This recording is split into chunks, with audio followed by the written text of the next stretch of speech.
1926 m. gruodžio 17 d., kai sniegas dengė Kauno gatves, Aleksandras Stulginskis sėdėjo savo kabinete ir laukė telefono skambučio, kuris niekada nepaskambėjo. Jo geriausias draugas Antanas Smetona tą naktį rengė perversmą, kuris sunaikins ne tik Stulginskio politinę karjerą, bet ir jų 20 metų draugystę. Šiandien, beveik šimtmetį vėliau, mes turime dokumentus, kurie atskleidžia šokiruojančią tiesą. Smetona planavo šį smūgį į nugarą ne savaitės, o mėnesius. Kodėl vyras, su kuriuo Stulginskis dalino duoną tremtyje, su kuriuo kartu kūrė nepriklausomą Lietuvą, su kuriuo svajonėjo apie demokratinę ateitį, pasirinko valdžią vietoj garbės? Kas nutiko tarp dviejų vyrų, kurie kadaise buvo artimesni už brolius? Ir svarbiausia, ar Stulginskis žinojo, kas artėja, bet atsisakė tuo tikėti? Mes turime liudijimus iš žmonių, kurie buvo šalia abiejų vyrų tą lemtingą naktį. Mes turime slaptus dokumentus, kurie atskleidžia, kaip Smetona ruošė savo artimiausius bendražygius išdavystei. Mes turime medicininius įrašus, kurie parodo, kaip Stulginskio sveikata žlugo po to, kai jis suprato, kad draugas tapo priešu. Bet svarbiausia, mes turime atsakymą į klausimą, kuris kankino Stulginskį likusius 40 metus jo gyvenimo, ar galėjo jis tai sustabdyti? Ar buvo ženklas, kurį praleido? Ar buvo momentas, kai dar galėjo išgelbėti ir draugystę, ir demokratiją? Šiandien mes pasakosime istoriją apie du vyrus, kurie kartu kūrė šalį, bet baigė kaip nepažįstami. Apie valdžią, kuri paverčia draugus priešais. Apie pasirinkimus, kurie keičia istoriją. Ir apie kainą, kurią moka tie, kurie tiki žmonėmis labiau nei turėtų. Tai nėra tik politinė drama, tai asmeninė tragedija, kuri prasidėjo daug anksčiau nei tą gruodžio naktį. Tai istorija apie tai, kaip ambicijos sunaikina viską, kas šventa. Ir apie tai, kaip vienas vyras mokėjo už kito vyro troškimą valdyti iki pat mirties. Pradėkime nuo pradžios. Nuo momento, kai du jauni vyrai, pilni idealų ir svajonių, susitiko Petrapilio universitete. Kai jie dar nežinojo, kad jų draugystė baigsis išdavystė, kuri pakeis Lietuvos istoriją. Kai jie dar tikėjo, kad kartu gali pakeisti pasaulį. Bet pirmiausia turime suprasti, kas buvo Aleksandras Stulginskis prieš tą naktį, kai jo pasaulis sugriuvo. Kas buvo vyras, kuris tapo prezidentu 29 metų amžiaus? Kas buvo žmogus, kuris tikėjo demokratiją taip giliai, kad net negalėjo įsivaizduoti, jog kas nors galėtų ją sunaikinti? Ir kas buvo draugas, kuris buvo toks naivus, kad neįžvelgė peilio, artėjančio prie jo nugaros? 1901 metais, kai Aleksandras Stulginskis atvyko į Petrapilį studijuoti agronomijos, jis buvo aukštas, liesas jaunuolis su akimis, kurios degė idealizmu. Jis kilęs iš ūkininkų šeimos Kutalių kaime, kur žemė buvo ne tik pragyvenimo šaltinis, bet ir šventovė. Jo tėvas, kuris dirbo svetimą žemę, mokė jį, kad tikroji laisvė prasideda nuo žemės nuosavybės. Kad vyras be žemės yra vergas, net jei neturi grandinių. Šis įsitikinimas formavo visą Stulginskio pasaulėžiūrą. Jis tikėjo, kad Lietuva gali būti laisva tik tada, kai kiekvienas ūkininkas turės savo žemę. Kai nebus dvarininkų ir baudžiauninkų, tik laisvi žmonės dirbantys savo dirvą. Petrapilio universitete jis sutiko Antaną Smetoną. Smetona buvo kitoks, miesto vaikas, intelektualas, kuris kalbėjo apie tautiškumą ir kultūrą, o ne apie žemę ir derlių. Bet juos vienijo kažkas gilesnis už skirtingus išsilavinimus ar kilmę. Juos vienijo svajonė apie nepriklausomą Lietuvą. Naktimis jie sėdėdavo mažuose kambariuose, kur šildymas vos veikė, ir kalbėdavo apie ateitį. Apie šalį, kur lietuvių kalba bus valstybinė. Kur vaikai mokysis lietuviškai. Kur žmonės patys rinksis savo valdžią. Jie buvo jauni, pilni energijos, ir jiems atrodė, kad kartu gali pasiekti bet ką. Kai 1917 metais Rusijos imperija griuvo, jie abu grįžo į Lietuvą. Kartu dalyvavo Vilniaus konferencijoje. Kartu pasirašė nepriklausomybės aktą vasario 16 dieną. Kartu kovojo už pripažinimą, už sienus, už valstybės kūrimą. Stulginskis tapo steigiamojo Seimo pirmininku, vėliau prezidentu. Smetona buvo šalia, kaip patarėjas, kaip draugas, kaip bendraminčių. Bet kažkas jau tada pradėjo keistis. Kažkas subtilaus, beveik nepastebimo. Kai Stulginskis kalbėjo apie žemės reformą, apie tai, kad reikia atimti žemę iš dvarininkų ir atiduoti ūkininkams, Smetona tylėdavo. Kai Stulginskis gynė demokratiją, sakydamas, kad valdžia turi keistis rinkimų keliu, Smetona žiūrėdavo pro langą ir nieko nesakydavo. Ar Stulginskis pastebėjo šiuos ženklus? Ar jis matė, kaip jo draugas pamažu tolsta nuo jų bendrų idealų? Ar jis girdėjo, kaip Smetona vis dažniau kalba apie tvirtą ranką ir tautinę vienybę, o ne apie demokratiją ir laisvę? Dokumentai rodo, kad Stulginskis matė. Bet jis nusprendė tikėti. Jis nusprendė, kad draugystė stipresnė už ambicijas. Kad bendri idealai svarbesni už asmeninę valdžią. Jis klydo. Ir ši klaida kainavo jam viską.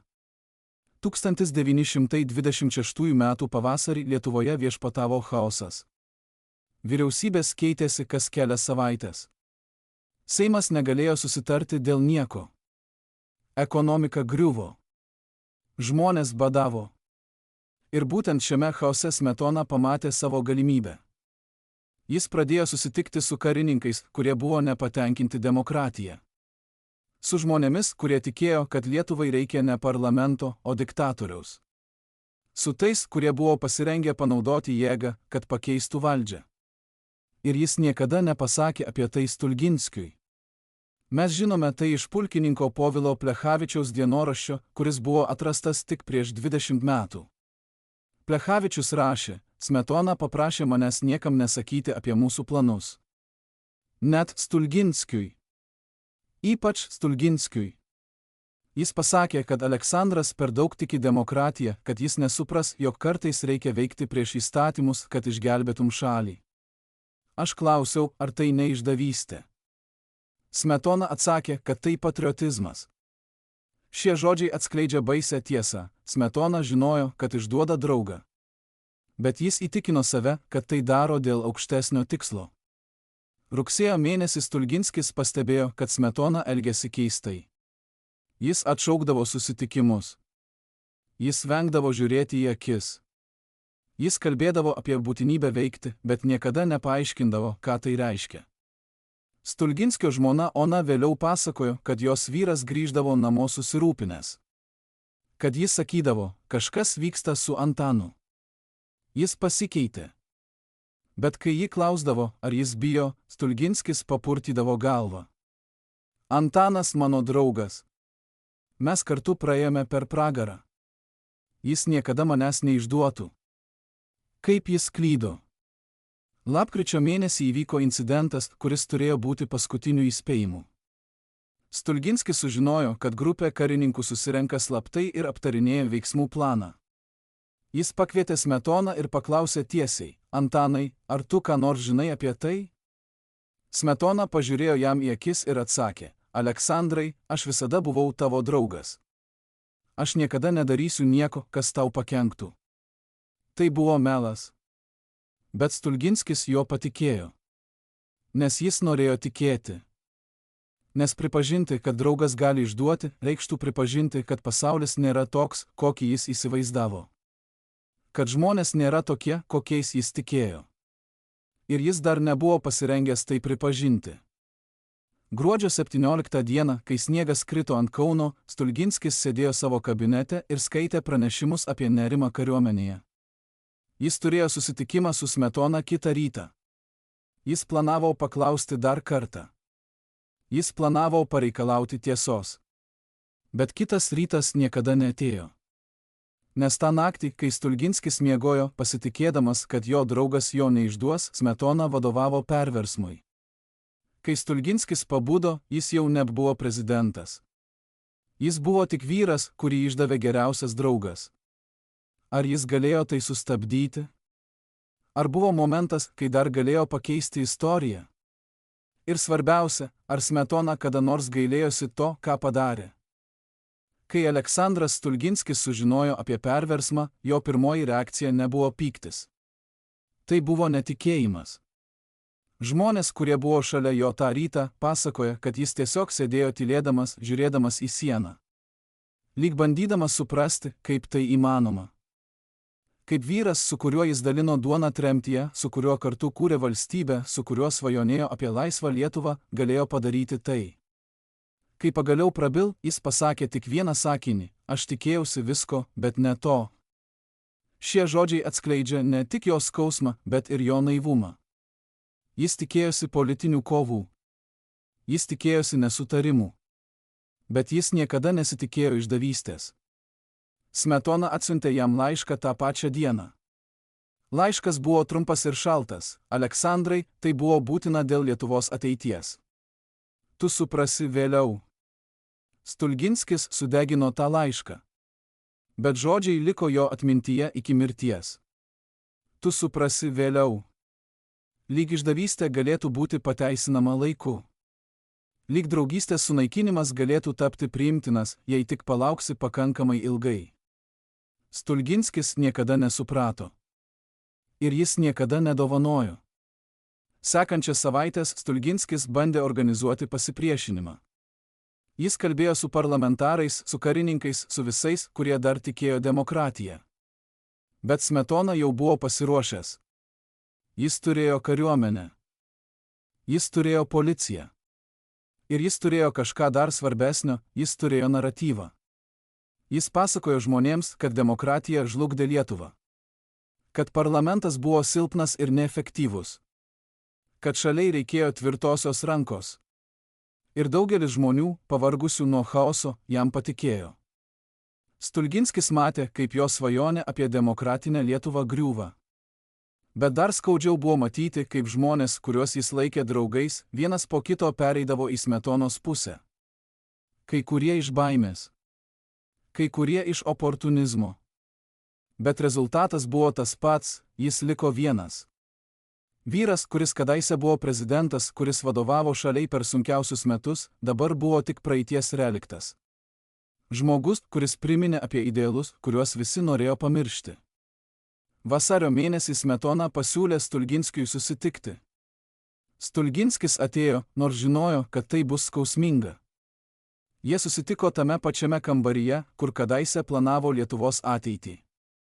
Bet dabar tarp jų buvo ne tik stalas, buvo praraja, kurią negalima buvo peržengti. Smetona kalbėjo apie būtinybę, apie šalies išgelbėjimą, apie tai, kad istorija jį įteisins. Stulginskis klausėsi tylėdamas. Kai Smetona baigė, Stulginskis paklausė tik vieną klausimą: ar tu kada nors buvai mano draugas? Ar tai buvo tikra, ar aš tik įsivaizdavau? Smetona nežiūrėjo jam į akis, kai atsakė: aš visada buvau tavo draugas. Bet Lietuva svarbesnė už draugystę. Stulginskis atsistojo ir išėjo. Jie niekada daugiau nekalbėjo kaip draugai. Jie matėsi oficialiuose renginiuose, kur Smetona buvo prezidentas, o Stulginskis tik svečias. Jie pasisveikindavo mandagiai, bet šaltai. Ir kiekvieną kartą, kai Stulginskis matė Smetoną, jis matė ne draugą, kurį prarado, bet vyrą, kuris pasirinko valdžią vietoj garbės. Vyrą, kuris sunaikino ne tik jų draugystę, bet ir Lietuvos demokratiją. Bet istorija dar nebuvo baigta. Nes Smetona, nors ir turėjo valdžią, niekada neturėjo to, ką turėjo Stulginskis – žmonių meilės. Ūkininkai, kuriems Stulginskis davė žemę, niekada nepamiršo jo. Kai Smetona bandė atšaukti žemės reformą, jie priešinosi. Kai jis bandė sustabdyti kooperatyvų judėjimą, kurį Stulginskis pradėjo, jie kovojo. Ir kiekvieną kartą, kai Smetona susidurdavo su pasipriešinimu, jis žinojo, kad tai Stulginskio palikimas. Kad vyras, kurį jis išdavė, vis dar turėjo įtaką. Kad valdžia, kurią jis pavogė, niekada nebus visiškai jo. Ar Smetona kada nors gailėjosi? Mes nežinome. Jis niekada viešai nepripažino klaidos. Bet yra vienas dokumentas, kuris verčia susimastyti. 1939 metais, kai Sovietų sąjunga okupavo Lietuvą ir Smetona bėgo į užsienį, jis parašė laišką savo žmonai. Tame laiške jis rašė: kartais galvoju apie Aleksandrą. Ar jis buvo teisus? Ar aš padariau klaidą? Bet jau per vėlu keisti. Šie žodžiai, rasti tik po Smetonos mirties, atskleidžia, kad galbūt giliai viduje jis žinojo, kad valdžia, kurią jis taip troško, kainavo per daug. kad draugystė, kurią jis sunaikino, buvo vertingesnė už bet kokį titulą. O Stulginskis? Jis gyveno dar 40 metų po perversmo. Jis matė sovietų okupaciją. Jis matė tremtį į Sibirą. Jis matė kančias, kurias patyrė jo šalis. Ir per visą tą laiką jis niekada nepamiršo tos gruodžio nakties, kai jo draugas tapo priešu. Kai valdžia tapo svarbesnė už garbę. Kai ambicijos sunaikino viską, kas šventa. Ar jis galėjo tai sustabdyti? Ar buvo momentas, kai dar galėjo išgelbėti ir draugystę, ir demokratiją? Šis klausimas lydėjo jį iki mirties. 1927 metais, kai Aleksandras Stulginskis grįžo į savo ūkį Kulautuvoje, jis atrodė kaip šešėlis vyro, kuris kadaise valdė šalį. Jo kaimynai pasakoja, kad jis praleisdavo valandas stovėdamas prie lango, žiūrėdamas į laukus, bet nematydamas nieko. Lyg jo protas būtų kitur, toje gruodžio naktį, kai viskas pasikeitė. Bet buvo kažkas, ko niekas nežinojo. Kažkas, kas buvo užrakinta jo namų seife ir kas atskleidžia dar tamsesnę tiesą apie Smetonos išdavystę. Dokumentai, kuriuos Stulginskis gavo prieš 2 savaites iki perversmo. Laiškai, kuriuos jam atsiuntė anoniminis šaltinis iš kariuomenės. Laiškai, kurie įspėjo jį apie tai, kas artėja. Kurie vardijo datas, vietas, žmonių vardus. Kurie sakė, jūsų draugas ruošia jūsų nuvertimą. Stulginskis juos perskaitė ir nusprendė, kad tai provokacija. Kad kas nors bando sukelti nesantaiką tarp jo ir Smetonos. Jis sudegino tuos laiškus. Bet prieš tai jis padarė kažką keisto, jis nufotografavo juos. Lyg kažkokia jo dalis žinojo, kad vieną dieną jam reikės įrodymų. Kad vieną dieną jis norės žinoti, ar galėjo išvengti to, kas įvyko. Šios nuotraukos buvo rastos tik po Stulginskio mirties, paslėptos tarp jo asmeninių dokumentų. Jos atskleidžia ne tik tai, kad jis buvo įspėtas, bet ir tai, kad jis pasirinko netikėti. Kad jis pasirinko draugystę vietoj atsargumo. Ir šis pasirinkimas kainavo jam viską. Bet kodėl? Kodėl vyras, kuris buvo protingas politikas, kuris išgyveno tiek daug politinių audrų, nusprendė ignoruoti tokius aiškius įspėjimus? Atsakymas slypi ne politikoje, bet psichologijoje. Stulginskis negalėjo patikėti išdavystę, nes pripažinti ją reikštų pripažinti, kad jo gyvenimo pagrindas, tikėjimas žmonėmis, buvo iliuzija. Ir jis dar nebuvo pasirengęs gyventi tokiame pasaulyje. Ona Stulginskienė, jo žmona, vėliau pasakojo savo dukteriai apie tą laikotarpį. Jis sakė, kad jos vyras kalbėdavo sapnuose. Kad jis šaukdavo Smetonos vardą, lyg bandydamas jį sustabdyti. Kad jis būdavo vidury nakties, prakaituodamas ir sakydavo, aš turėjau žinoti. Ženklai buvo visur. Bet rytą jis vėl taptų ramiu, susitvardžiusiu vyru, kuris niekada nekalbėdavo apie savo kančią. Kuris dirbtų laukuose nuo aušros iki sutemų, lyg fizinis darbas galėtų ištrinti prisiminimus. Kuris šypsotųsi kaimynams ir kalbėtų apie derlių, lyg jo pasaulis nebūtų sugriuvęs. Bet buvo vienas žmogus, kuriam jis atsivėrė. Kunigas Mykolas Krupavičius, jo senas draugas ir politinis sąjungininkas, lankydavo jį kartą per mėnesį. Jie sėdėdavo Stulginskio kabinete, kur ant sienos vis dar kabėjo nuotrauka iš nepriklausomybės akto pasirašymo, nuotrauka, kurioje Stulginskis ir Smetona stovi šalia šypsodamiesi. Krupavičius vėliau rašė savo dienoraštyje, Aleksandras žiūri į tą nuotrauką kaip į kapą. Jis sako, kad ten palaidoti 2 vyrai, tas, kuris jis buvo, ir tas, kuriuo Smetona buvo. Abu mirė tą gruodžio naktį. Dabar jie tik vaiduokliai, vaikštantys po Lietuvą ir apsimetantys, kad vis dar gyvi. Šie žodžiai atskleidžia gilumą Stulginskio skausmo. Tai nebuvo tik politinis pralaimėjimas. Tai buvo egzistencinė krizė. Vyras, kuris visą gyvenimą tikėjo, kad gėris nugali, kad draugystė stipresnė už ambicijas, kad žmonės iš esmės geri, staiga susidūrė su tikrove, kuri griaudavo visus šiuos įsitikinimus. Ir jis nežinojo, kaip gyventi tokiame pasaulyje. Kaip pasitikėti žmonėmis, kai artimiausias žmogus tave išdavė. Kaip tikėti gerumu, kai matei, kaip valdžia paverčia gerą žmogų pabaisa. 1929 metais Stulginskis pradėjo rašyti. Ne politinius straipsnius, ne viešus pareiškimus, bet asmeninį dienoraštį. Jis rašė apie savo jausmus, apie savo prisiminimus, apie tai, kaip jis bando suprasti, kas nutiko. Šis dienoraštis, kuris dabar saugomas Lietuvos centrinėme valstybės archyve, yra vienas skaudžiausių dokumentų lietuvių istorijoje. Jame Stulginskis klausia klausimų, į kuriuos nėra atsakymų. Ar aš buvau per naivus? Ar aš turėjau matyti ženklus? Ar aš galėjau jį sustabdyti, jei tik būčiau bandęs? Ir pats skaudžiausias klausimas, ar jis kada nors buvo mano draugas, ar aš tik įsivaizdavau viską. Bet dienoraštyje yra ir kažkas kita.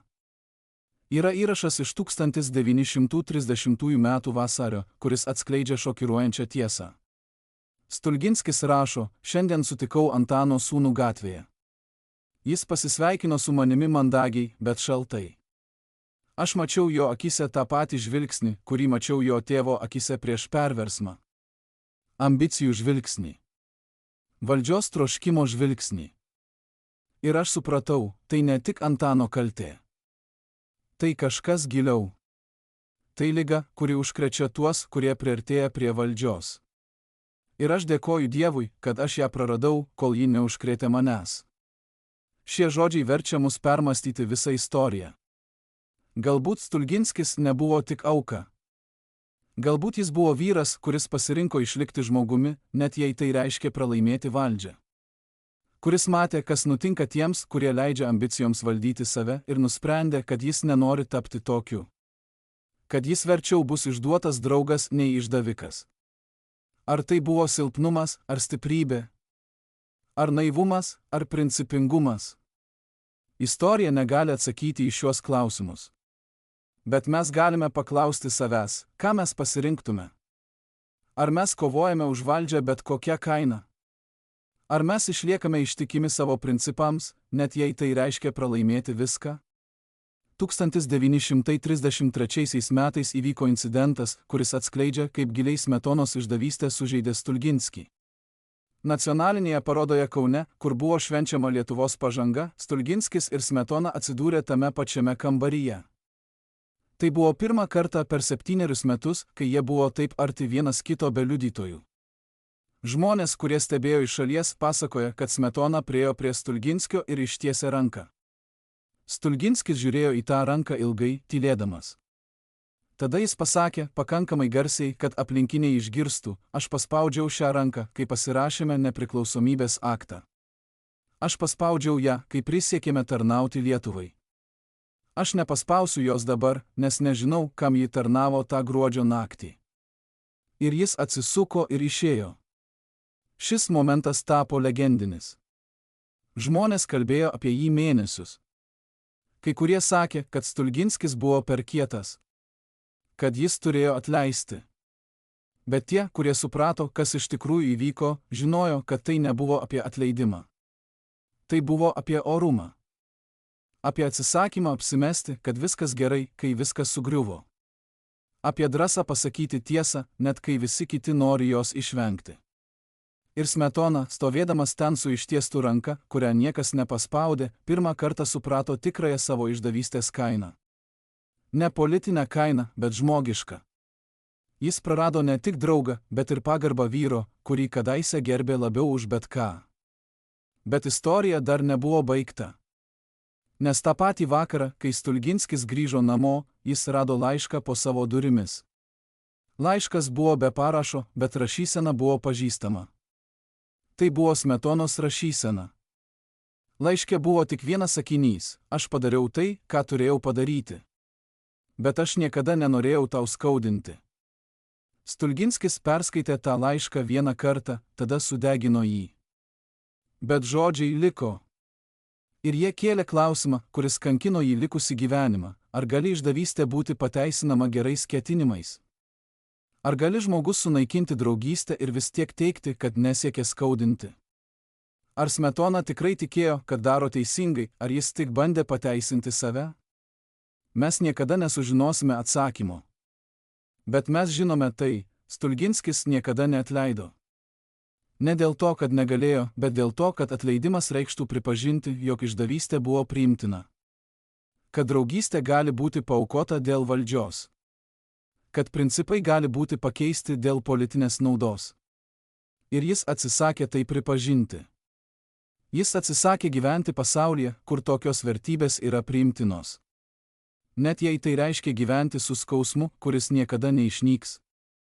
Net jei tai reiškia mirti kaip vyras, kuris niekada nepamiršo ir niekada nedovanojo. 1938 metais, kai Europa stovėjo ant karo slenksčio, Stulginskis gavo dar vieną laišką. Šį kartą jis buvo oficialus, su prezidentūros antspaudu. Smetona kvietė jį į susitikimą. Laiške buvo parašyta: Aleksandrai, artėja sunkus laikai. Lietuvai reikės visų jos sūnų. Praeitis yra praeitis. Ateikite, kad galėtume kalbėti kaip lietuviai, ne kaip priešai. Stulginskis sėdėjo su tuo laišku rankose valandą. Jo žmona stebėjo jį iš šalies, matydama, kaip jis kovoja su savimi. Pagaliau jis sudegino laišką ir pasakė: kai jis išdavė mane, jis išdavė ne tik mane. Jis išdavė demokratiją. Jis išdavė viską, už ką mes kovojame. Aš negaliu sėdėti su juo prie vieno stalo ir apsimesti, kad tai neįvyko. Net jei Lietuva dega, šis sprendimas kainavo jam brangiai. Kai Sovietų sąjunga okupavo Lietuvą 1940 metais, Stulginskis buvo vienas pirmųjų, kuriuos suėmė. Kai kurie istorikai teigia, kad jei jis būtų susitaikęs su Smetona, jei jis būtų turėjęs jo paramą, galbūt būtų galėjęs išvengti tremties. Bet Stulginskis niekada nesigailėjo. Net Sibire, net kančių lageryje, net kai jo sveikata griuvo, jis niekada nepasakė: aš turėjau atleisti. Jis sakė: aš turėjau būti atsargesnis.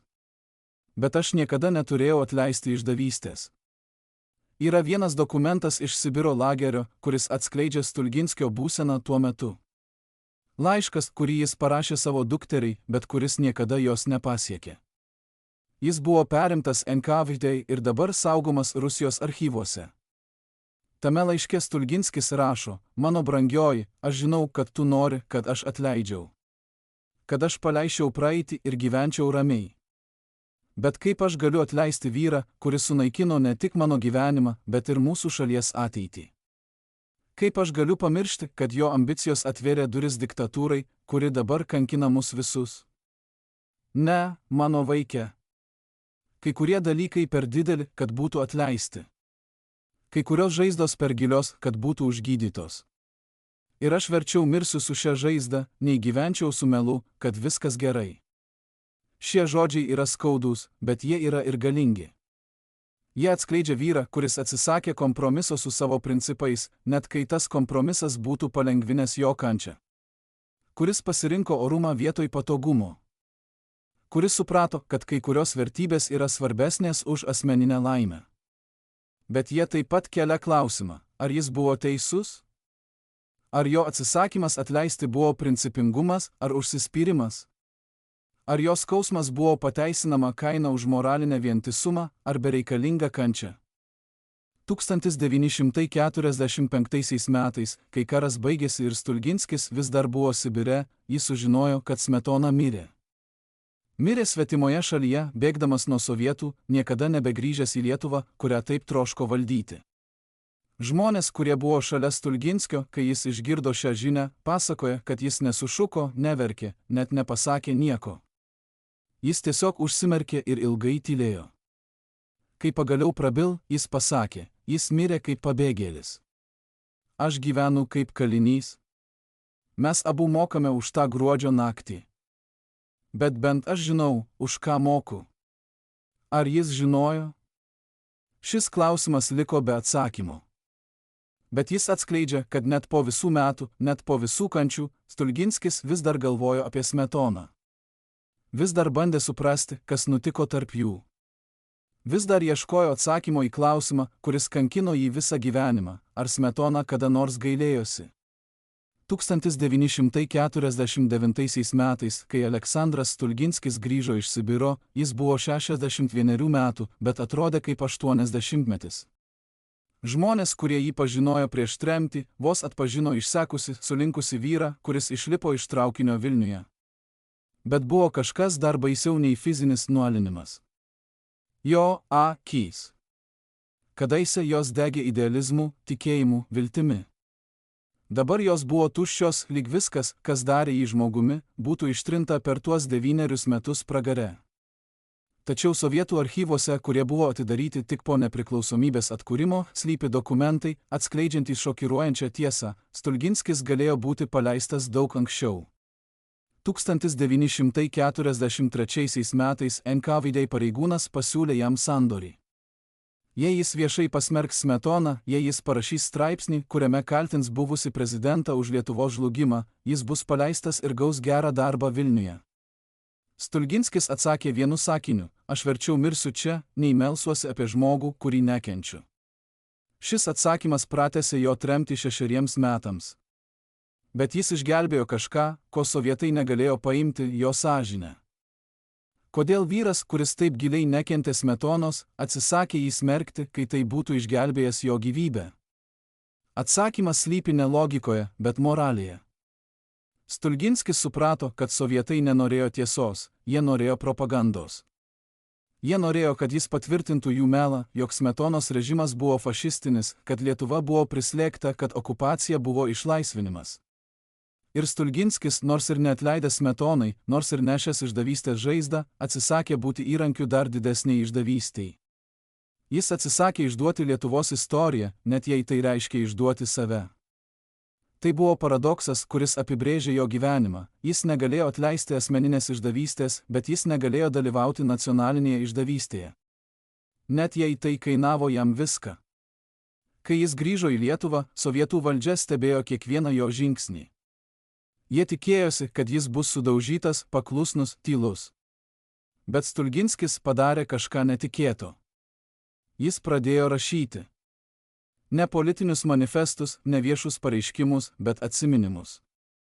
Jis rašė apie nepriklausomybės kovą, apie žemės reformą, apie demokratinę Lietuvą, kuri egzistavo prieš diktatūras ir Smetonos ir sovietų. Jis rašė ranka ant senų popieriaus lapų, slėpdamas juos po grindų lentomis. Jis žinojo, kad jei KGB ras šiuos tekstus, jis vėl bus suimtas. Bet jis taip pat žinojo, kad jei jis nerašys, tiesa mirs su juo. Ir jis negalėjo leisti tam įvykti. Šie rankraščiai, kurie dabar saugomi Lietuvos ypatingajame archyve, atskleidžia ne tik istoriją, bet ir žmogų. Stulginskis rašė apie Smetoną su keista mišinį skausmo ir supratimo. Jis rašė: Antanas nebuvo blogas žmogus. Jis buvo silpnas žmogus. Jis negalėjo atsispirti valdžios vilioniai. Ir kai jis ją gavo, jis negalėjo jos paleisti, net kai matė, kad jį naikina. Aš neatleidžiu jam už tai, ką jis man padarė. Bet aš suprantu, kodėl jis tai padarė. Ir šis supratimas yra dar skaudesnis nei pati išdavystė.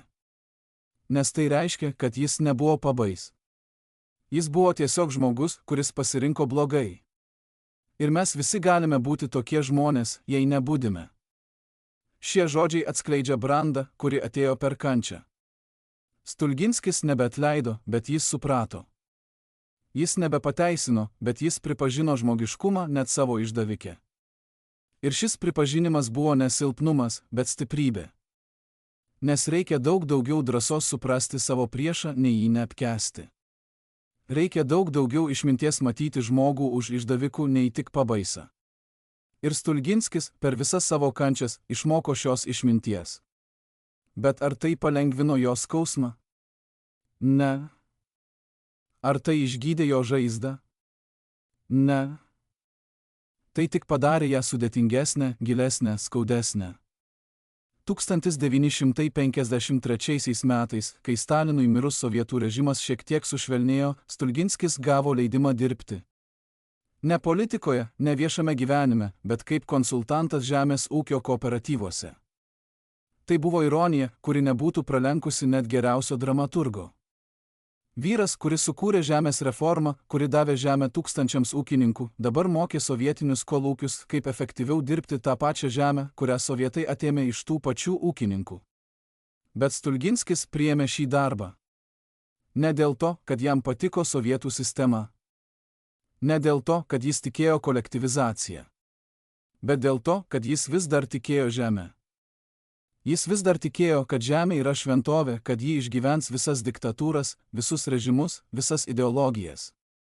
Ir kad jo pareiga yra padėti žmonėms išgyventi, net jei sistema, kurioje jie gyvena, yra neteisinga. Jaunesnės kartos žmonės, kurie dirbo su juo, pasakoja, kad jis niekada nekalbėjo apie praeitį. Jis niekada neminėjo, kad buvo prezidentas. Jis niekada nesigyrė savo pasiekimais. Jis tiesiog mokė, kaip auginti javus, kaip prižiūrėti gyvulius, kaip organizuoti darbą. Bet kartais, kai jie dirbdavo laukuose, jis sustodavo ir žiūrėdavo į horizontą. Ir jo veide būdavo išraiška, kurią jie negalėjo suprasti. Vėliau, kai jie sužinodavo, kas jis buvo, jie suprasdavo. Jis žiūrėjo į žemę, kurią kadaise davė laisviems ūkininkams. Žemę, kuri dabar buvo atimta ir paversta kolūkiais. Ir jis matė ne tik sovietų nusikaltimą, bet ir savo paties pralaimėjimą. Nes jo svajonė apie laisvą ūkininką, dirbantį savo žemę, buvo sunaikinta. Ir jis negalėjo nieko padaryti, tik stebėti. Bet buvo vienas momentas, kai jis pratrūko.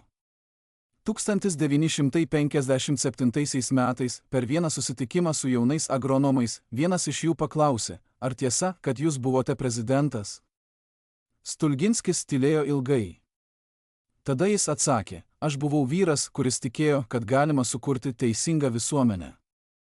Aš buvau vyras, kuris tikėjo, kad žmonės gali valdyti save be diktatorių. Aš buvau vyras, kuris tikėjo savo draugais. Aš klydau visais 3 atvejais. Bet aš vis dar tikiu žemę. Nes žemė nemeluoja. Ji neišduoda. Ji tiesiog yra. Ir tai vienintelis dalykas, kuriuo aš vis dar galiu tikėti. Šie žodžiai sukrėtė jaunus žmonės. Jie niekada nebuvo girdėję tokio nuoširdumo, tokio skausmo, tokios prarastos vilties. Bet jie taip pat girdėjo kažką kitą – orumą. Net po visų pralaimėjimų, net po visų išdavysčių, net po visų kančių, Stulginskis vis dar buvo vyras, kuris atsisakė meluoti. Kuris atsisakė apsimesti, kad viskas gerai. Kuris pripažino savo klaidas, bet neprarado savo vertybių. Ir šis orumas, šis atsisakymas kapituliuoti prieš cinizmą buvo jo didžiausias pasiekimas.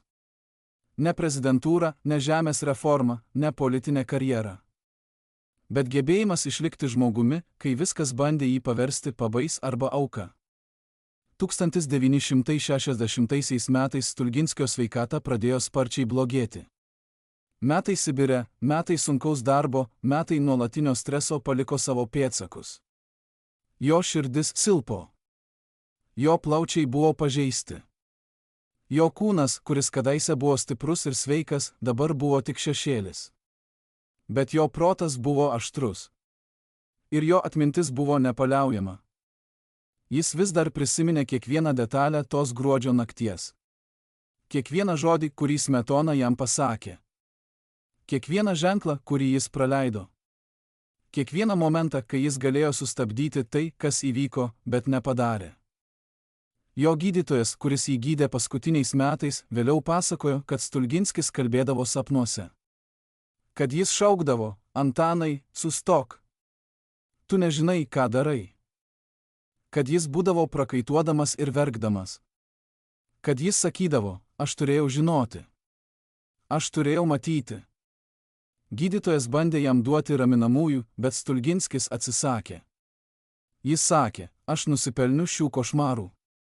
Aš nusipelniu šio skausmo. Nes aš buvau per naivus. Ir mano naivumas kainavo Lietuvai demokratiją. Gydytojas bandė jam paaiškinti, kad tai nebuvo jo kaltė, kad jis buvo auka, ne kaltininkas. Bet Stulginskis papurtė galvą. Auka, kuri galėjo išvengti savo likimo, bet pasirinko netikėti įspėjimais, yra ne tik auka. Ji yra bendrininkė savo pačios tragedijoje. Šie žodžiai atskleidžia, kaip giliai Stulginskis kaltino save. Jis nekaltino tik Smetonos. Jis kaltino ir save. Už naivumą, už pasitikėjimą, už atsisakymą matyti tiesą, kai ji buvo akivaizdi. Ir šis savęs kaltinimas buvo galbūt skaudžiausias jo kančios aspektas. Nes lengviau gyventi, kai kaltini tik kitus. Kai matai save kaip tyrą auką, be jokios atsakomybės. Bet Stulginskis atsisakė šio patogumo. Jis atsisakė melagystės, kad jis buvo tobulas, kad jis nieko negalėjo padaryti. Jis pripažino savo dalį tragedijoje. Ir šis pripažinimas buvo ir jo prakeikimas, ir jo išganimas. Bet sovietų archyvuose yra dar vienas dokumentas, kuris atskleidžia šokiruojančią tiesą. KGB byla, kurioje aprašomas pokalbis tarp dviejų agentų 1962 metais. Vienas iš jų sako, Stulginskis yra pavojingas. Ne dėl to, ką jis daro, bet dėl to, kas jis yra. Jis yra gyvas priminimas apie laiką, kai Lietuva buvo laisva. Kai žmonės galėjo rinkti savo valdžią. Kai demokratija buvo įmanoma. Kol jis gyvas, žmonės prisimins. Ir prisiminimai yra pavojingesni už bet kokią propagandą. Kitas agentas klausia, ką mes galime padaryti. Pirmasis atsako, nieko. Jis per senas, per silpnas, per nepavojingas fiziškai. Bet mes galime užtikrinti, kad jo istorija būtų užmiršta. Kad jo vardas būtų ištrintas. Kad jaunoji karta nežinotų, kas jis buvo. Ir jie bandė. Sovietų valdžia uždraudė bet kokią informaciją apie Stulginskį. Jo vardas buvo ištrintas iš istorijos vadovėlių. Jo nuotraukos buvo pašalintos iš archyvų. Jo pasiekimai buvo priskirti kitiems. Jie bandė jį paversti šmėklą, nebūtybę, niekaip. Bet jie nepavyko. Nes žmonės, kurie jį pažinojo, kurie su juo dirbo, kurie girdėjo jo istorijas, nepamiršo. Jie perdavė jo atminimą savo vaikams. Jie pasakojo apie vyrą, kuris buvo prezidentas, bet liko žmogumi. Kuris buvo išduotas, bet neišdavė. Kuris kentėjo, bet neprarado orumo. Ir šios istorijos išgyveno sovietų cenzūrą, išgyveno diktatūrą, išgyveno bandymus ištrinti tiesą.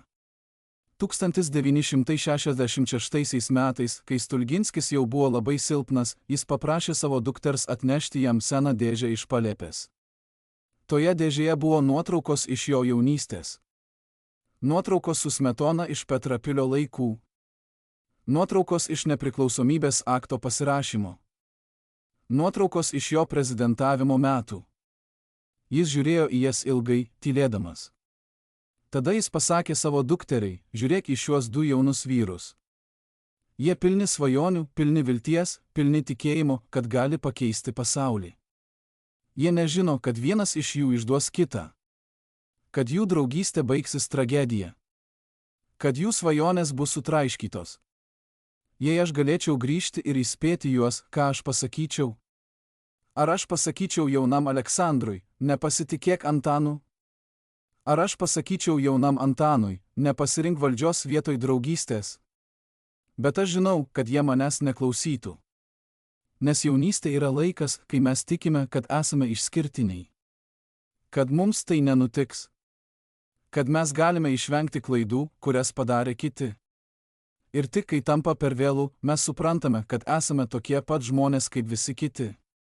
Tokie pat silpni, tokie pat klaidingi, tokie pat pavojingi savo patiems. Šie žodžiai buvo paskutinis jo apmąstymas apie Smetoną. Paskutinis bandymas suprasti, kas nutiko tarp jų. Ir jie atskleidžia ne tik jo skausmą, bet ir jo išmintį. Jis suprato, kad išdavystė nebuvo tik Smetonos pasirinkimas. Tai buvo žmogiškos prigimties pasirinkimas. Tai buvo pasirinkimas, kurį bet kuris iš mūsų galėtų padaryti, jei būtume toje pačioje situacijoje, su tomis pačiomis gundimais, su tomis pačiomis baimėmis. Ir šis supratimas nepalengvino jo skausmo, bet jis davė jam kažką kitą – perspektyvą. Gebėjimą matyti tragediją ne kaip asmeninį įžeidimą, bet kaip universalią žmogaus būklę. Bet buvo dar vienas dokumentas toje dėžėje. Dokumentas, kurį Stulginskis niekada neparodė niekam. Laiškas, kurį jis parašė Smetonai 1940 metais, bet niekada neišsiuntė. Tame laiške jis rašė, Antanai, aš sužinojau, kad tu mirsi svetimoje šalyje, toli nuo Lietuvos, kurią taip mylėjai. Ir aš jaučiu ne džiaugsmą, bet liūdesį. Nes tu buvai mano draugas. Ir nors tu mane išdavei, nors tu sunaikinai viską, kuo mes tikėjome, aš vis dar prisimenu tuos laikus, kai mes buvome broliai. Kai mes svajonėme apie laisvą Lietuvą. Kai mes tikėjome, kad kartu galime pakeisti pasaulį. Tie laikai buvo tikri. Ta draugystė buvo tikra. Ir nors tu ją sunaikinai, aš negaliu apsimesti, kad jos niekada nebuvo. Aš neatleidžiu tau. Aš niekada neatleidžiu. Bet aš pripažįstu, kad tu buvai daugiau nei išdavikas. Tu buvai žmogus, kuris pasirinko blogai. Ir aš liūdžiu ne dėl tavęs, bet dėl mūsų abiejų.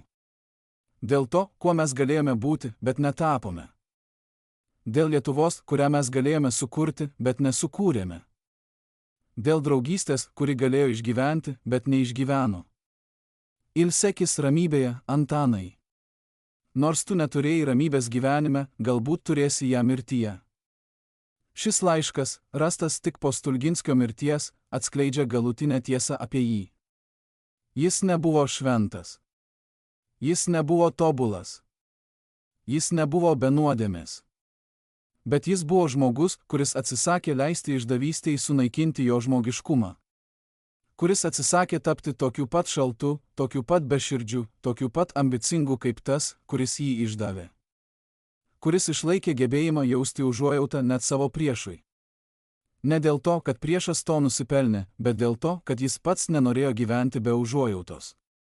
Ir šis pasirinkimas, šis atsisakymas tapti pabais kovojant su pabaisa, buvo jo didžiausias triumfas. 1969 metais, vasario 14 dieną, Aleksandras Stulginskis mirė. Jis mirė tyliai, be fanfarų, be pripažinimo, be garbės. Sovietų spauda paskyrė jo mirčiai 3 eilutes. Jie neminėjo, kad jis buvo prezidentas. Jie neminėjo jo pasiekimų. Jie tiesiog parašė, mirė buvęs žemės ūkio darbuotojas Aleksandras Stulginskis. Tai buvo paskutinė sovietų valdžios įžeida. Paskutinis bandymas ištrinti jo atminimą. Bet jie nepavyko. Nes laidotuvėse, nors sovietų valdžia bandė jas apriboti, atėjo šimtai žmonių. Ūkininkai, kuriems jis davė žemę. Žmonės, kuriuos jis mokė. Žmonės, kurie prisiminė laiką, kai Lietuva buvo laisva. Ir jie visi žinojo, kas jis buvo. Jie visi žinojo, ką jis paaukojo. Ir jie visi žinojo, kad jo istorija neturi būti užmiršta. Bet pati didžiausia ironija atėjo vėliau. Po nepriklausomybės atkūrimo, kai Lietuvos istorija buvo perrašoma, kai tiesa buvo atkuriama, kai Stulginskio vardas buvo grąžintas į istorijos vadovėlius, buvo atrastas dokumentas, kuris pakeitė viską. Dokumentas iš Smetonos asmeninių archyvų, kuris buvo paslėptas jo šeimos dešimtmečius. Dienoraštis, kurį Smetona vedė paskutiniais savo gyvenimo metais. Ir tame dienoraštyje, tarp politinių apmąstymų ir asmeninių rūpesčių, buvo vienas įrašas datuotas 1940 metais, prieš pat jo mirtį. Jis rašė, aš sapnavau apie Aleksandrą šią naktį. Mes buvome vėl jauni, vėl Petrapilio universitete, vėl pilni svajonių. Ir aš norėjau jam pasakyti, atleisk man už tai, ką aš padarysiu. Bet jis tik žiūrėjo į mane ir sakė, aš žinau, Antanai. Aš visada žinojau. Ir aš pabundau verkdamas. Nes aš supratau, kad jis tikrai žinojo. Kad jis matė ženklus, bet pasirinko man pasitikėti. Ir aš išdaviau tą pasitikėjimą. Aš išdaviau geriausią žmogų, kurį kada nors pažinojau. Ir aš mokėsiu už tai iki mirties. Bet ne taip, kaip jis moka. Jis moka su orumu. Aš moku su gėda. Šis įrašas atskleidžia, kad Smetona žinojo. Jis žinojo, ką padarė. Jis žinojo kainą.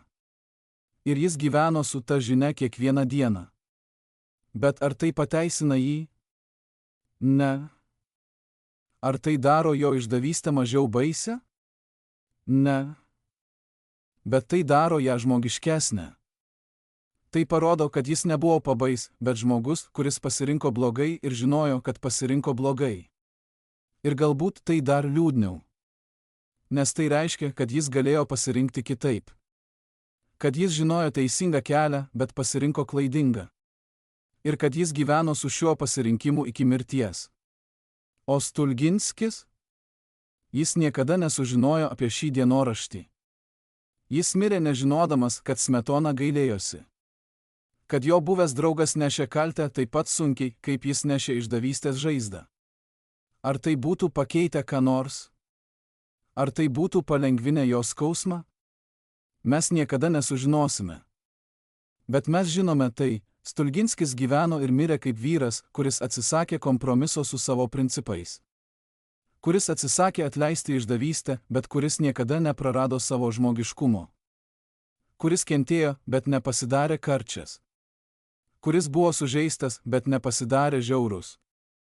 Ir tai yra jo palikimas.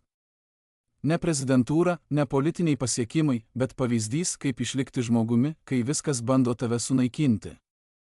1941 metais, kai sovietiniai tankai riedėjo Kauno gatvėmis, Aleksandras Stulginskis stovėjo prie savo namo lango ir žiūrėjo į miestą, kuris kadaise buvo laikinąją sostinę. Jis žinojo, kas artėja. Jis žinojo, kad jo vardas yra sąraše. Bet buvo kažkas, ko niekas nežinojo iki šiol. Už 3 dienų iki arešto vidurnaktį į jo duris pasibeldė vyras. Vyras be uniformos, be dokumentų, be vardo. Jis pasakė tik vieną sakinį: turiu žinią iš Maskvos. Jūsų byla jau paruošta. Bet yra išeitis. Stulginskis pakvietė jį vidun. Vyras ištraukė dokumentą, sovietų paso blanką, vizą į Švediją, pinigų paketą. Jūs galite išvykti šiąnakt. Per Latviją, per jūrą. Niekas nežinos. Jūs būsite laisvas. Stulginskis žiūrėjo į tuos dokumentus ilgai. Tada paklausė, kokia kaina? Vyras atsakė, jūs turite pasirašyti dokumentą, kuriame smerkėte buržuazinę Lietuvą. Kuriame sakote, kad Smetonos režimas buvo fašistinis. Kad okupacija yra išlaisvinimas. Stulginskis grąžino dokumentus. Aš jau atsakiau į panašų pasiūlymą anksčiau. Mano atsakymas nepasikeitė. Aš verčiau mirsiu čia, nei gyvenčiau su melu. Vyras bandė įtikinti. Jis kalbėjo apie Sibirą, apie mirtį, apie kančią. Jis sakė, jūs nieko nepakeisite savo mirtimi. Niekas neatsimins jūsų aukos. Bet jei išgyvensite, galėsite papasakoti tiesą vėliau. Bet Stulginskis papurtė galvą. Tiesa, pasakyta dabar, yra tiesa.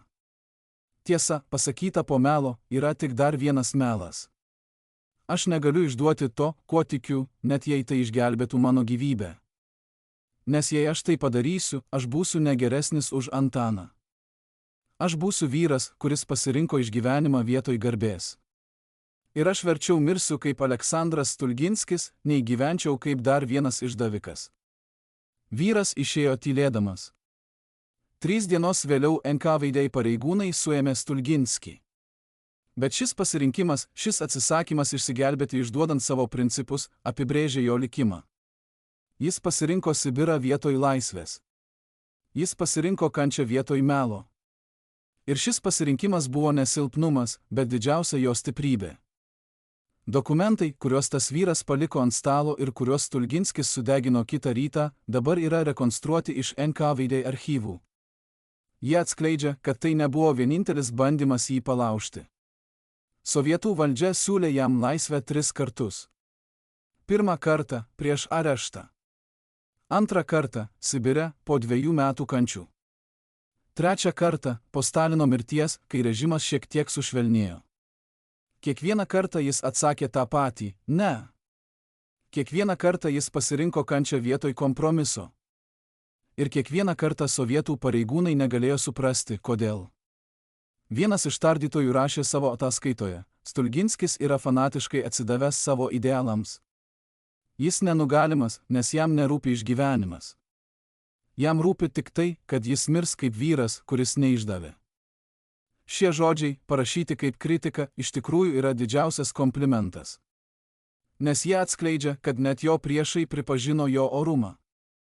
Bet buvo vienas momentas, kai Stulginskis beveik palūžo. 1944 metais, po 3 metų Sibire, jis gavo laišką iš Lietuvos. Laišką nuo savo dukters. Ji rašė, kad sovietų valdžia atėmė jų namą. Kad jos motina serga. kad ji pati negali rasti darbo, nes yra liaudies priešo duktė. Ir ji baigė laišką vienu sakiniu: tėti, jei tu gali ką nors padaryti, kad mums padėtum, prašau, padaryk. Stulginskis sėdėjo su tuo laišku rankose visą naktį. Jis žinojo, ką gali padaryti. Jis gali pasirašyti tą dokumentą. Jis gali pasmerkti Smetoną, pasmerkti nepriklausomą Lietuvą, pasmerkti viską, kuo tikėjo. Ir tada jo šeima bus saugi. Jo duktė turės darbą. Jo žmona turės gydymą. Bet tai reikštų išduoti ne tik save, bet ir visus tuos žmonės, kurie tikėjo juo. Visus tuos ūkininkus, kuriems jis davė žemę. Visus tuos žmonės, kurie kovojo už demokratiją. Visą Lietuvos istoriją. Jis parašė atsakymą kitą rytą.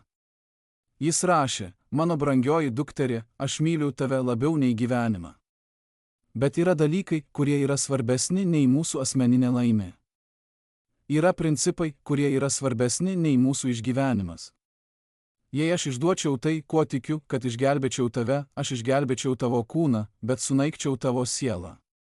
Nes tu gyventum žinodama, kad tavo tėvas buvo išdavikas. Kad jis pasirinko tavo saugumą vietoj tiesos. Ir aš negaliu tau to padaryti. Aš negaliu tau palikti tokio palikimo. Verčiau tu kentėsi, bet žinotum, kad tavo tėvas buvo orus vyras. Nei gyventum patogiai, bet žinotum, kad tavo tėvas buvo bailys. Atleisk man už šį pasirinkimą. Bet aš negaliu pasirinkti kitaip. Šis laiškas, kuris dabar saugomas šeimos archyve, yra vienas skaudžiausių dokumentų, kokius kada nors skaičiau. Nes jis atskleidžia ne tik Stulginskio principingumą, bet ir jo kančią. Jis mylėjo savo dukterį. Bet jis mylėjo tiesą dar labiau. Ir šis pasirinkimas kainavo jam viską. Jo duktė vėliau pasakojo, kad kai ji gavo tą laišką, ji verkė 3 dienas. Ji buvo pikta. Ji jautėsi apleista. Ji galvojo, kodėl jo principai svarbesni už mane. Bet metai praėjo. Ji užaugo. Ji pamatė, kaip kiti žmonės, kurie pasirinko kompromisą, gyveno su gėda. Kaip jie negalėjo žiūrėti savo į akis veidrodyje. Kaip jie prarado ne tik savo orumą, bet ir savo tapatybę. Ir ji suprato, ką jos tėvas jai davė. Jis davė jai pavyzdį. Jis parodė, kad įmanoma gyventi su orumu, net kai viskas bando tave palaužti. Kad įmanoma pasirinkti tiesą, net kai ji kainuoja viską. Ir šis pavyzdys buvo vertingesnis už bet kokį materialų saugumą. Nes jis išmokė ją, kaip būti žmogumi, kaip gyventi su savigarba, kaip niekada neišduoti to, kuo tiki, net kai kaina yra didžiulė. 1948 metais, kai Stulginskis buvo perkeltas į kitą lagerį, jis sutiko vyrą, kuris pakeitė jo perspektyvą. Vyras buvo buvęs Smetonos ministras. Vyras, kuris dalyvavo perversme. Vyras, kuris padėjo nuversti Stulginskį. Dabar jie abu buvo kaliniai, abu kentė toje pačioje pragare. Pirmąsyk, kai jie susitiko, buvo nepatogi tyla. Tada ministras prabil: Aleksandrai, aš žinau, kad jūs manęs nekenčiate. Ir aš tai suprantu. Bet aš noriu jums pasakyti kažką. Aš gailėjausi kiekvieną dieną nuo tos gruodžio nakties. Aš galvojau, kad darome teisingai. Kad gelbstim Lietuvą. Bet aš klydau. Mes nesugelbėjome Lietuvos. Mes ją sunaikinome. Ir dabar mes abu mokame kainą. Bet jūs mokate kaip orus vyras. Aš moku kaip išdavikas. Stulginskis žiūrėjo į jį ilgai. Tada jis pasakė: aš negaliu jums atleisti. Bet aš galiu jums pasakyti tai, jūs nebuvo blogas žmogus. Jūs buvo silpnas žmogus. Ir mes visi galime būti silpni, kai gundymai yra pakankamai dideli. Skirtumas tarp mūsų yra ne tas, kad aš esu geresnis. Skirtumas yra tas, kad aš mačiau, kas nutinka, kai pasiduodi gundymams. Aš mačiau, kaip Antanas pasikeitė. Kaip valdžia jį sunaikino. Ir aš nusprendžiau, kad aš nenoriu tapti tokiu. Net jei tai reiškia prarasti viską. Ministras verkė, kai išgirdo šiuos žodžius. Jis sakė, jūs esate geresnis žmogus, nei aš kada nors buvau. Ir aš dėkoju Dievui, kad bent vienas iš mūsų išliko žmogumi. Šis pokalbis, užrašytas kito kalinio, kuris jį girdėjo, atskleidžia Stulginskio didybę. Jis neatleido. Bet jis pripažino žmogiškumą net savo išdavikuose. Jis suprato, kad jie nebuvo pabaisos, bet žmonės, kurie pasirinko blogai. Ir šis supratimas nepalengvinė jo skausmo, bet jis davė jam ramybę. Bet sovietų archyvuose yra dar vienas dokumentas, kuris atskleidžia šokiruojančią tiesą. KGB ataskaita iš 1950 metų, kurioje aprašomas incidentas lageryje. Stulginskis buvo sumuštas sargybinio už tai, kad atsisakė dirbti sekmadienį. Jis buvo paliktas gulėti sniege, be sąmonės, be pagalbos. Kiti kaliniai manė, kad jis mirs. Bet vienas vyras jį išgelbėjo. Vyras, kuris buvo buvęs NKVD pareigūnas, pats nuteistas už politinius nusikaltimus. Jis nunešė Stulginskį į baraką, sušildė jį, davė savo maistą. Kai Stulginskis atsigavo, jis paklausė, kodėl jūs tai padarėte? Jūs buvote vienas iš tų, kurie mane suėmė. Vyras atsakė, nes aš mačiau, kaip jūs gyvenate. Kaip jūs atsisakote palūžti. Kaip jūs išliekate žmogumi, kai visi kiti tampa gyvuliais. Ir aš supratau, kad jei aš negaliu būti toks kaip jūs, bent aš galiu jums padėti. Galbūt tai atpirks bent dalį mano nuodėmių. Šis incidentas atskleidžia kažką gilaus apie Stulginskio įtaką. Jis nepakeitė pasaulio politiškai. Jis nepakeitė sovietų sistemos. Bet jis pakeitė žmones. Jis parodė jiems, kad įmanoma gyventi kitaip.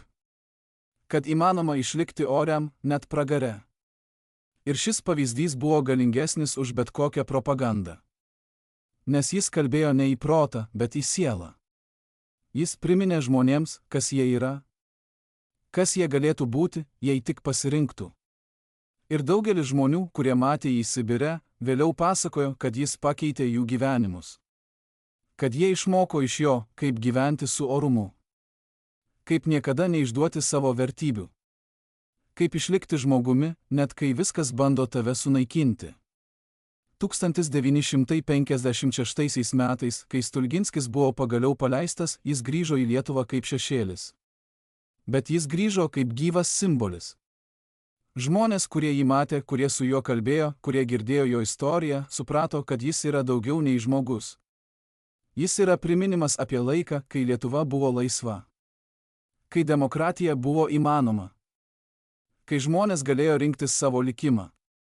Ir nors sovietų valdžia bandė jį nutildyti, nors jie bandė ištrinti jo atminimą, jie negalėjo ištrinti to, ką jis simbolizavo. Jie negalėjo ištrinti vilties. Jie negalėjo ištrinti tikėjimo, kad laisvė vėl bus įmanoma. Ir šis tikėjimas, šis simbolis išgyveno visas diktatūras, visus režimus, visus bandymus sunaikinti tiesą. Bet pats Stulginskis niekada nesijautė kaip didvyris. Jis jautėsi kaip vyras, kuris padarė tai, ką turėjo padaryti. Kuris pasirinko vienintelį kelią, kuriuo galėjo eiti ir vis dar žiūrėti savo į akis veidrodyje. Jis sakė savo draugams, aš nesu šventas. Aš nesu didvyris. Aš tiesiog buvau per užsispyręs, kad palūžčiau. Per kietas, kad pasiduočiau. Per kvailas, kad suprasčiau, jog lengvesnis kelias būtų buvęs protingesnis. Bet šis užsispyrimas, šis kietumas, šis kvailumas buvo iš tikrųjų didžiausia išmintis. Nes jis suprato, kad yra dalykai, kurie yra svarbesni už išgyvenimą. Yra vertybės, kurios yra svarbesnės už patogumą. Yra principai, kurie yra svarbesni už asmeninę laimę. Ir jis gyveno pagal šiuos principus iki paskutinės dienos. Kai jis mirė 1969 metais, sovietų valdžia manė, kad jo istorija mirs su juo. Bet jie klydo. Nes istorijos, kurios yra tikros, kurios yra galingos, kurios liečia žmonių sielas, niekada nemiršta. Jos gyvena žmonių atmintyje. Jos perduodamos iš kartos į kartą. Jos tampa dalimi tautos tapatybės. Ir Stulginskio istorija tapo būtent tokia istorija. Ne dėl to, kad jis buvo tobulas. ne dėl to, kad jis niekada nepadarė klaidų, bet dėl to, kad jis parodė, jog įmanoma gyventi su orumu, net kai viskas bando tave sunaikinti. Kad įmanoma išlikti žmogumi, net kai visi kiti tampa pabaisomis. Kad įmanoma pasirinkti tiesą, net kai ji kainuoja viską. Po Stulginskio mirties jo šeima rado seną dėžę, paslėptą po grindų lentomis. Toje dėžėje buvo visi jo rankraščiai, visi jo laiškai, visi jo prisiminimai. Buvo ir vienas dokumentas, kurio niekas niekada nebuvo matęs. Testamentas, kurį jis parašė prieš mirtį. Tame testamente jis rašė: mano vaikams ir vaikaičiams. Aš palieku jums ne turtą, ne nuosavybę, ne materialinį saugumą. Aš palieku jums tik vieną dalyką – pavyzdį. Pavyzdį, kaip gyventi su orumu. Kaip niekada neišduoti to, kuo tikite. Kaip išlikti žmogumi, net kai viskas bando jūs sunaikinti. Šis pavyzdys yra vienintelis turtas, kurį aš turiu. Ir jis yra vertingesnis už bet kokį materialinį turtą. Nes jis išmokys jūs ne kaip užsidirbti pinigų, bet kaip gyventi su savigarba. Ne kaip būti sėkmingais, bet kaip būti oriais. Ne kaip išgyventi, bet kaip gyventi. Šie žodžiai tapo jo paskutiniu pranešimu pasauliui. Ir jie atskleidžia, kas buvo svarbiausia jam. Ne valdžia, ne pripažinimas, ne politiniai pasiekimai. Bet gebėjimas gyventi su orumu. Gebėjimas išlikti žmogumi. Gebėjimas niekada neišduoti savo vertybių. Ir šis gebėjimas, šis pavyzdys yra jo tikrasis palikimas. Ne žemės reforma, ne prezidentūra, ne politinė karjera. Bet gyvenimas, kuris parodė, kad įmanoma gyventi kitaip. Kad įmanoma pasirinkti principus vietoj valdžios. Kad įmanoma pasirinkti orumą vietoj patogumo. Kad įmanoma pasirinkti tiesą vietoj melo. Jo šeima išgyveno. Jo duktė, kuri kentėjo dėl jo pasirinkimo, vėliau tapo mokytoja. Ji mokė jaunąją kartą apie Lietuvos istoriją. Apie laiką, kai šalis buvo laisva. Apie žmones, kurie kovojo už demokratiją. Ir apie savo tėvą, kuris atsisakė išduoti savo principus, net kai tai kainavo jam viską. Jos studentai klausydavo su ašaromis akyse. Nes ji pasakojo ne tik apie istoriją, bet ir apie žmogiškumą. Ne tik apie politiką, bet ir apie moralę. Ne tik apie praeitį, bet ir apie tai, kaip gyventi šiandien. Smetonos šeima taip pat išgyveno. Jo sūnus, kuris matė savo tėvą mirštant svetimoje šalyje, niekada nekalbėjo apie perversmą. Niekada nekalbėjo apie Stulginskį. Niekada nekalbėjo apie išdavystę. Jis gyveno tyliai, vengdamas dėmesio, nešdamas savo tėvo palikimą kaip naštą. Kai Lietuva atgavo nepriklausomybę, kai istorija buvo perrašoma, kai tiesa buvo atkuriama, jis buvo paklaustas, ką jis galvoja apie savo tėvą. Jis atsakė tik vieną sakinį: jis buvo mano tėvas. Bet jis nebuvo vyras, kuriuo aš norėčiau būti. Šie žodžiai atskleidžia galutinę tiesą apie Smetonos palikimą. Net jo paties šeima negalėjo pateisinti to, ką jis padarė. Net tie, kurie jį mylėjo, suprato, kad jis pasirinko blogai. Lietuva pasikeitė po abiejų vyrų mirties. Šalis atgavo nepriklausomybę. Demokratija buvo atkurta. Žmonės vėl galėjo rinkti savo valdžią. Ir kai jie rinkosi, jie prisiminė Stulginskį. Jie prisiminė vyrą, kuris tikėjo demokratiją taip giliai, kad atsisakė ją išduoti, net kai tai kainavo jam viską. Jie prisiminė vyrą, kuris parodė, kad įmanoma gyventi su orumu, net kai viskas bando tave sunaikinti. Ir jie bandė gyventi pagal jo pavyzdį. Ne visi pavyko. Ne visi turėjo jo stiprybę. Bet visi žinojo, koks yra standartas. Visi žinojo, koks turėtų būti orus žmogus. Ir šis žinojimas pakeitė šalį. Šiandien, daugiau nei 100 metį po tos gruodžio nakties, mes vis dar kalbame apie Aleksandrą Stulginskį ir Antaną Smetoną. Mes vis dar bandome suprasti, kas nutiko tarp jų.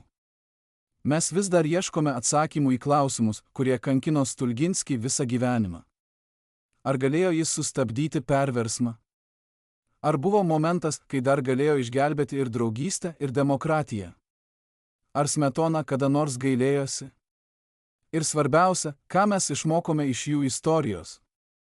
Galbūt atsakymas yra ne faktai, bet principai. Galbūt svarbu ne tai, kas tiksliai įvyko tą gruodžio naktį, bet tai, ką ta naktis mums moko. Ji moko mus, kad valdžia gali sugadinti net geriausius žmones. Kad ambicijos gali sunaikinti net stipriausias draugystės. Kad išdavystė gali ateiti iš tų, kuriuos mes labiausiai pasitikime. Bet ji taip pat moko mus, kad įmanoma pasipriešinti šiems gundymams. Kad įmanoma pasirinkti orumą vietoj valdžios. Kad įmanoma išlikti žmogumi, net kai visi kiti tampa pabaisomis. Stulginskio ir Smetonos istorija nėra tik istorija apie du vyrus. Tai istorija apie mus visus. Apie pasirinkimus, kuriuos darome kiekvieną dieną. Apie gundymus, kuriems priešinamės arba kuriems pasiduodame. Apie vertybės, kurias išlaikome arba kurias išduodame. Ir apie palikimą, kurį paliekame tiems, kurie ateina po mūsų.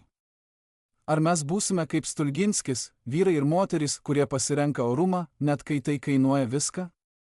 Ar mes būsime kaip Smetona, žmonės, kurie pasirenka valdžią, net kai tai sunaikina viską, kas šventa?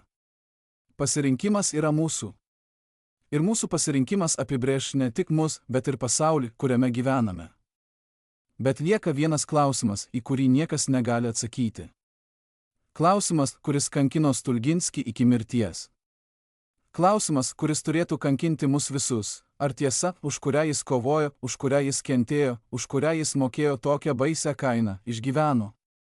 Ar jo auka buvo verta? Ar jo pavyzdys pakeitė ką nors? Mes nežinome. Mes niekada nežinosime. Nes istorija vis dar rašoma. Nes mes vis dar renkamės, kokioje visuomenėje norime gyventi. Nes mes vis dar sprendžiame, ar Stulginskio pavyzdys bus užmirštas, ar jis taps dalimi mūsų tapatybės. Vienintelis dalykas, kurį mes žinome tikrai, yra tai: Aleksandras Stulginskis gyveno ir mirė kaip orus vyras. Jis niekada neišdavė savo principų. Jis niekada nepasirinko lengvesnio kelio. Jis niekada nepalūžo, net kai viskas bandė jį palaužti. Ir šis gyvenimas, šis pavyzdys, šis atsisakymas kapituliuoti prieš cinizmą ir žiaurumą yra jo didžiausias triumfas. Ne prezidentūra, ne politiniai pasiekimai, ne istorinė svarba. Bet paprastas, galingas faktas: jis išliko žmogumi iki galo. Ar mes galime padaryti tą patį? Ar mes turime jo drąsos? Ar mes turime jo stiprybės? Tai klausimai, į kuriuos kiekvienas iš mūsų turi atsakyti savo. Ir mūsų atsakymai nuspręs, ar Stulginskio auka buvo veltui, ar ji buvo sėkla, kuri išaugo į medį, kuris vis dar teikia pavėsį tiems, kurie ieško tiesos. Istorija dar nesibaigė. Ir mes visi esame jos dalis. Klausimas yra tik vienas: kokią istoriją mes rašysime? Ar tai bus istorija apie orumą ir principus? Ar tai bus istorija apie išdavystę ir ambicijas? Pasirinkimas yra mūsų. Kaip jis visada buvo. Kaip jis visada bus.